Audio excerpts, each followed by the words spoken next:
Ashton TV driver, manager Steve Cunningham, after the 1-1 draw at Hurst Cross against Bamber Bridge. Gaffer left it late, but secured a point from the game. Yeah, very late. It'd have been a travesty if we wouldn't have got something out of the game. I just said to Millie, as he's come to shake my hand with his management team, got a lot of respect for Millie. He's one of my good pals, he is. And I said to him, listen, I'm sorry we've scored at the end so late, but we deserve something out of the game, if not all 3 points with the number of chances that we've actually had. So if we wouldn't have got something tonight, mate, I think I would have resigned, because I can't take football when it's like that. We've played ever so well. We've defended ever so well. Sometimes maybe some of the decisions just aren't going our way for whatever reason, whether it's things that's been said previous, I don't know, but it's really tough when you feel like you're up against it. And yeah, what great character to show from our team tonight. To score late on in any game is great, and it builds team spirit, but we've already got that in abundance. And I just felt that with the number of chances that we actually created tonight, and we'll go through it as well, some of the messages I've given some of them players, we can't keep missing gilt-edged chances, because what happens is, straight from the second half when we've come out, we should have gone 3-0 in the first 5 minutes, and anyone who was at this game knows we should have gone ahead.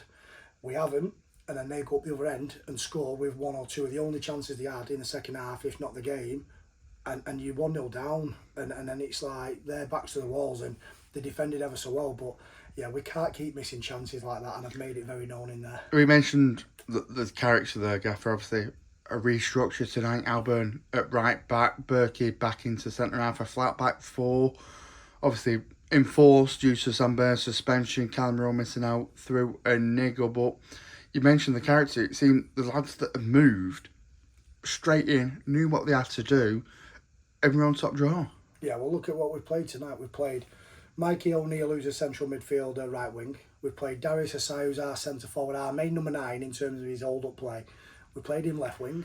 We need him to be up and against the centre halves, and no doubt on Saturday he'll certainly have a tough test against the centre halves. Bloody hell, they're massive. I went to watch them. We'll talk about that. But you've got Daz playing left wing.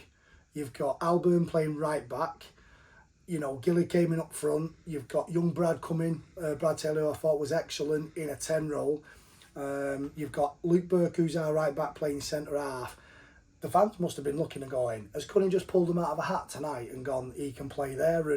But we've got players who can play in multiple positions. We've got players that we trust in certain positions. And also tactically as well, you've got to look at it and go, Banji's obviously big. He'll get your flick-ons. They've got great pace in the wide players in the 10 from Jamie Allen if he's running underneath.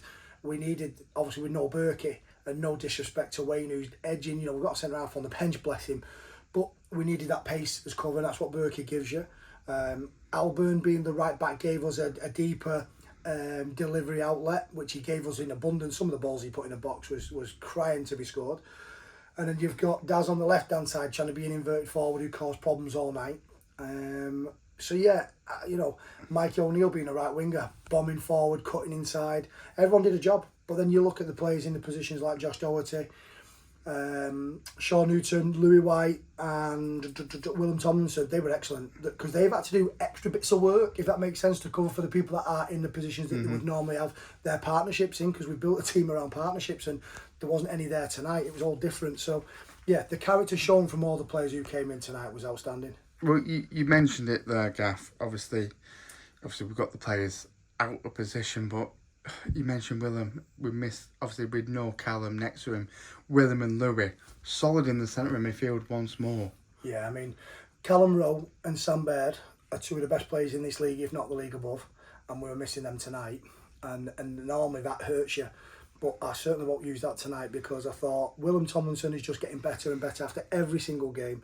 He's every bit of a player that everyone always talks about. And I've known Willem for a bloody long time. He lives right next door to me virtually. He drinks in the same pub as me, but he doesn't drink in the same times that I'm in there, because I'm in the times there that he shouldn't be.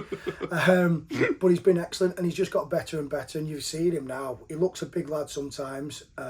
He looks like he's sweating 10 bucket loads of hard craft and he's red as a beetroot, but that's just him. His output is so energetic, but the way he finished the game there, his fitness levels was unbelievable. But then you look at Louis White, who's played left wing back, centre mid, and then we made a little tactical change at the end, and we had to take Josh off because he was struggling a little bit with his legs and his energy. So I put Louis White left back and I just said, go and do what Al Burn's doing on the right hand side. We get it, you go and deliver. And lo and behold, he puts the ball in and we score off it. So again, another tactical genius decision. That's why I got manager at month. But thanks for the votes. But no, it's good because, again, the character of the players, everyone was brilliant, but Willem and Louis gave us that benchmark. The spine of the team was brilliant. You know, Jordan's not had much to do. His kicking was brilliant tonight. But Newts and Berkey, the two centre-halves, I thought they were outstanding tonight. And you mentioned there, without wanting to start where my heart fell, the chances that we had. There were a lot of them there, but does it seem to you that we're lacking a bit of a clinical edge? Massively. I've given him in there a little bit. Listen, I love Jason Gilchrist. I love Darius Asai. I love Tom Denton. I love Al Byrne. I love Brad Taylor. We've still got Hardy to come back, and I love Hardy. But I've made it known very much tonight in that dressing room that if they don't start pulling up trees in the final third, I'm going to look to swap them out and they'll be on the bench and fight for competition. We can't keep missing the opportunities that we are, because it will come back and bite you on the backside. It's enough to make you not want to be a manager, genuinely, because it's not enjoyable. We've done everything ever so well tonight. We've played really well. We've worked hard. We've pressed hard. We've tackled. We've covered every blade of grass. The attitude when we've gone 1-0 down was there. But we can make the game so much more enjoyable and more relaxed if we take the chances. We should have gone 2-3-0 up.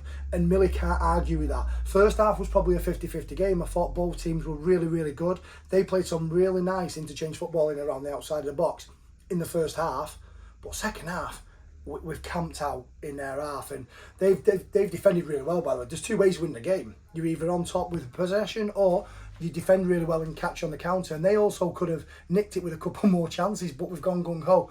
So I just look at it and go, sooner or later it'll click, like it did last year. With our defenders last year were conceding some of the worst goals you've ever seen, but we've stuck with every single one of them. And everyone said you need centre-halves, you need two centre-halves in.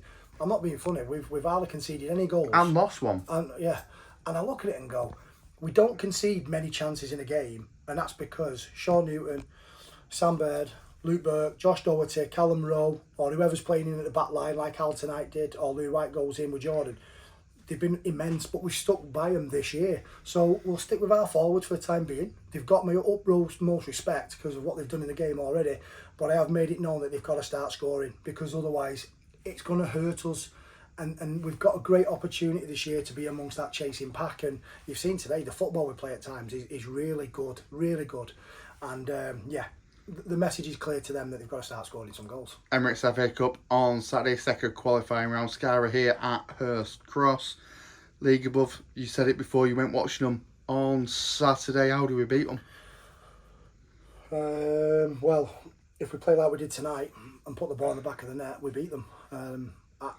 Listen, I love Scarborough as a football club. I was very fortunate that as they were coming through the ranks into the North West Counties era, I was at Colne, and what a fantastic football club. The respect I get from them, their fans, they all stand by my dugout. And every time we went up there, even then when I was with Colne, and then even with, I think it was Buxton, not so much Curzon, because we weren't in the same league at the time, but then with Buxton, it was immense. Honestly, it's a fantastic club, and I feel from with what's going on at the ground. I've got a lot of respect for Jonathan Greening, and listen, I'm a United fan, and I've grown up watching a manager who I'm going to be up against on Saturday win a European Champions League medal. So it's just really, really good for me as a 99. Well, mate, is that the year that we won everything? Yeah. But you know, it all adds to the bit that it adds a bit of spice to the FA Cup of what the competition means. You know. That's the calibre of person we're up against, and the team and the size of the football club. The size of their football club is huge. We're massive underdogs. We're playing at home. But I think if we, you know, I went to watch them at Chester on Saturday. We was having a game off, and it was a really tight affair. Chester probably dominated the first 10-15 minutes, and then Scarborough got back into the game, and then they probably had the better chances of the game as well.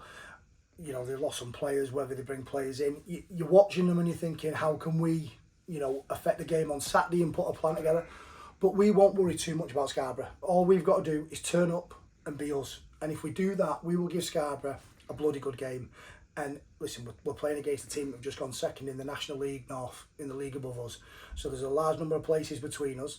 But we will respect them. We'll obviously make sure that the hospitality they get from the football club will be top notch.